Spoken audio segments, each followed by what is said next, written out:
Hello friends, welcome to IntelliGear and this review of the Sterno fold-up stove and Sterno cooking fuel. So this stuff's been around for a long time, but there may be people out there that are not aware of it, so I figured I'd do a review on it. I've had this stove for quite a while, and when I was a teenager, when I was still living at home and young kid, camping stuff was always something I was interested in, but it's expensive, especially when you don't have a lot of money.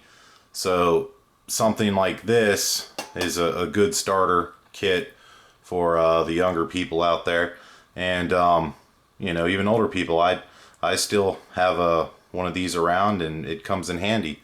I've used it before to make food on, and it's pretty good.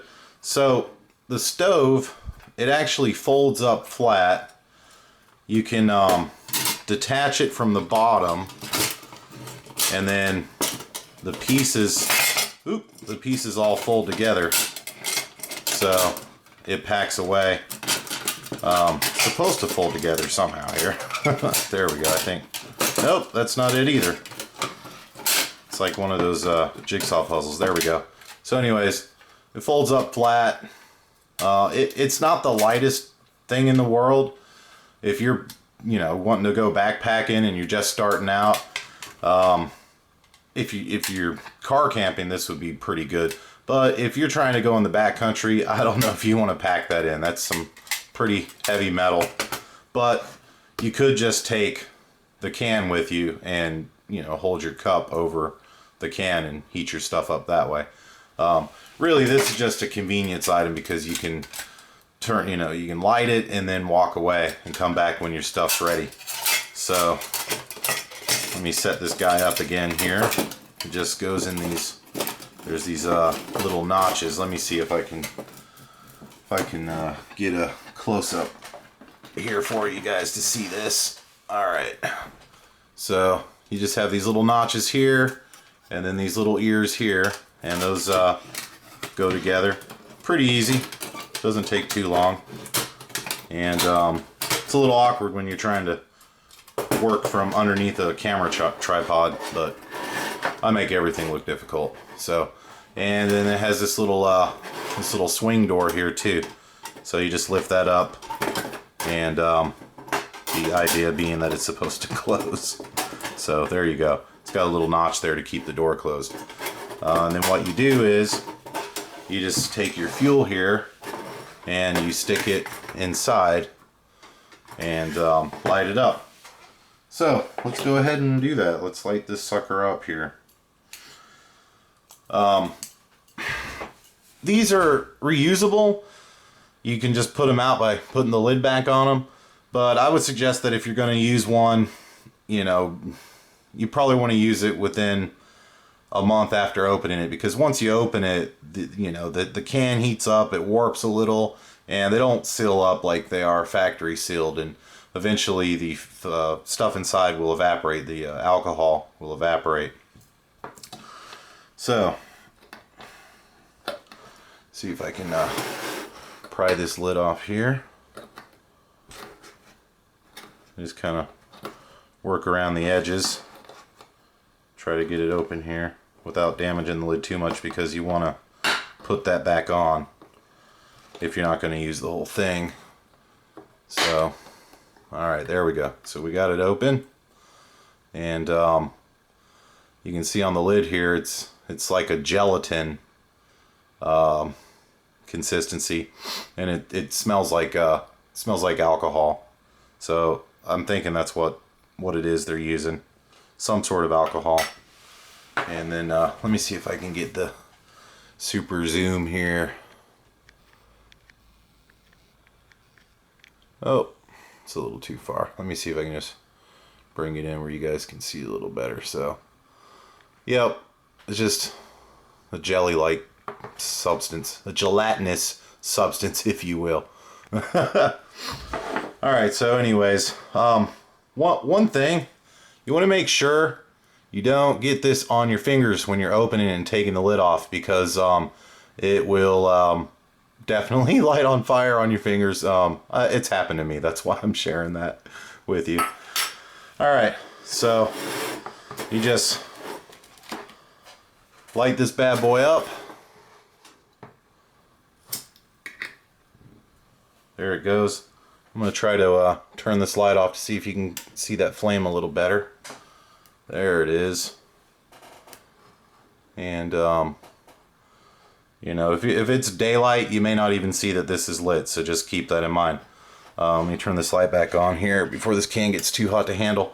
Something else that you can see is on the side here, this little heat indicator, it'll turn white so you know it's hot. And it'll say hot. So let me put this in the stove before it gets too hot to handle. Alright. And then we're gonna bring this stove back into picture here. Close the door. And I've got a pot sitting over here with some water on standby. So I thought we might just do a burn time test, and don't worry, I'll edit the video. I'll just tell you how long it took. But let's see if we can get this into shot here a little better. Move that. Bring this up maybe a little bit. There we go. All right. So put our water in here. Just got a 16.9 fluid ounce bottle of water here.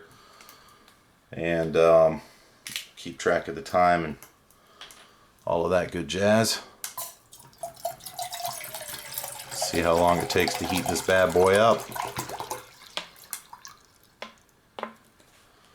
And then maybe we'll have some coffee with the warmed up water.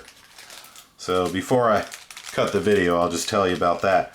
A lot of campers, a lot of backpackers, they like the instant coffee. Man, if you drink coffee, have you heard about these? Oh yeah. That is a single Folgers, and it's just like a tea bag. Real coffee, forget that instant stuff. Bam, look at that. Coffee, my friends, real coffee. So once your water's all nice and hot, throw that sucker in there, let it steep for however strong you like your cup to be. And there you go, you got some real coffee. So, okay, I'm gonna go ahead and turn this video off here, and we'll get back to you once that water's at a boil, and I'll let you know how long it took.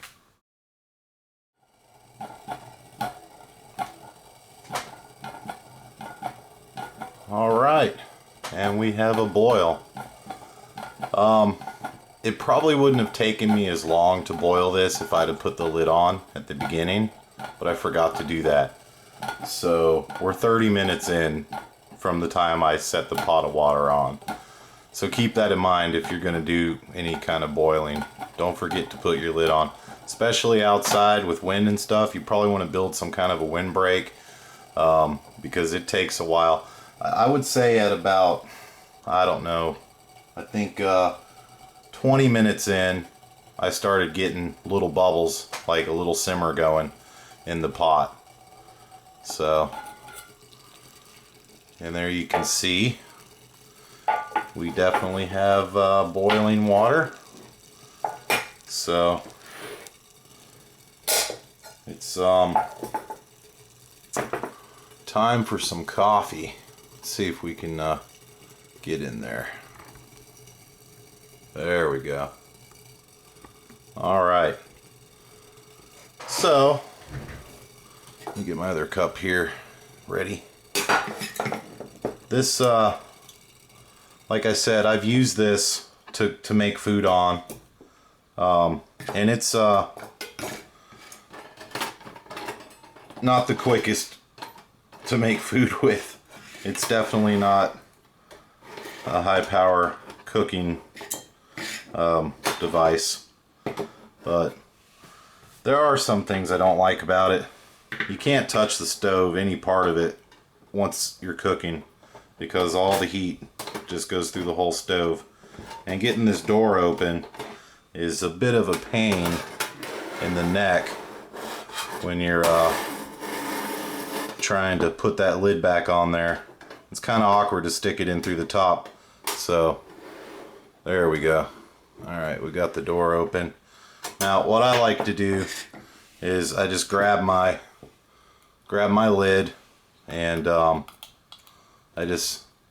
take my pliers here, and then you just slide it over, and then drop it over the can. So there we go, and that'll smother it and put it out. All right, let's get this out of the way here. Time for some coffee. Anyways, I never waited for it to get to a boil because these things cost money, you know. So what I would do is I'd just wait until it got to a simmer, and then I go ahead and add my stuff. One of the things I like to cook on it the most was instant mashed potatoes, believe it or not. Take your instant mashed potatoes and slowly stir them in, and for the most part it turns out pretty good. You'll still have some little chunks, but you know, hey, you're camping out, right? So we're roughing it. But anyways, except when it comes to the coffee, forget that instant coffee. I like the real thing. We'll just let that sit there while I'm talking about this Sterno stove. So some of the other good uses for Sterno is you can use it to help start a campfire. Just scoop some out, spread it on your tinder or your kindling, light it on fire. Works pretty good for that. And like I said, you know, this isn't high-speed, low-drag camping gear here. This is really basic, but it's good for the beginner. You can get your can without the stove if you're really stretched for money. I forget how much I paid for that thing. You know, $10 to $20 at the most. $20. I think I paid like $10 for it. You can pick up a couple cans for, I believe they're about $6, so $3 a can. It's been my experience that I can get about 2, maybe 3 cooking sessions out of one can. So that's just been my mileage. Yours may vary.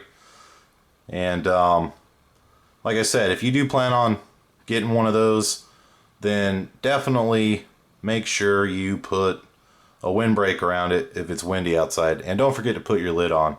It probably would have boiled in half the time if I would have remembered the lid, but I haven't used this thing in a long time.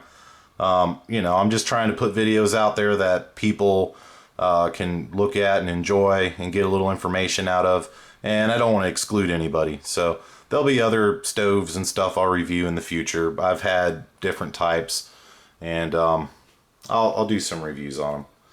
So that being said, you have your sugar, of course. You got to have your sugar for your coffee. So, and what's that? Oh, those little bags I picked up at the craft store. Got to have some sugar with my coffee. So, hope you enjoyed the video. If you like these videos, hit that like button or subscribe. I'm going to have a lot more videos coming up, and like my homepage description says, reviews on EDC, gadgets, camping gear, etc. Alright, well, this is IntelliGear signing off. I'm going to enjoy my cup of coffee here, and thanks for watching, friends.